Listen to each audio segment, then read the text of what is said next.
Markaziy Osiyoda ko'plab bir xil nomdagi joy nomlarini uchratish mumkin.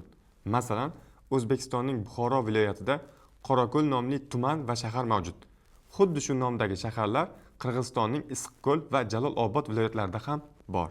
Surxondaryoning Denov tumani adashi Turkmanistonning Lebob viloyatida joylashgan. Ro'yxatni davom ettirib, Ko'ktepa, Oqtepa, Oqsuv, Do'rmon, Metin, Qo'ng'irot, Mang'it, Xalach, Baliqchi, Qorasuv va yana ko'plab toponimlarni misol keltirish mumkin.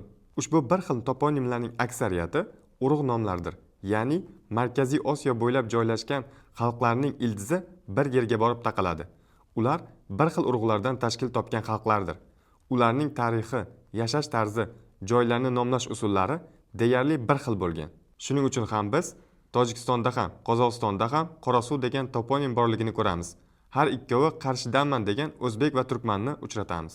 Shubhasiz, bu holat Markaziy Osiyo xalqlari bir necha asrlik qardosh xalqlar ekanligiga yana bir isbotdir.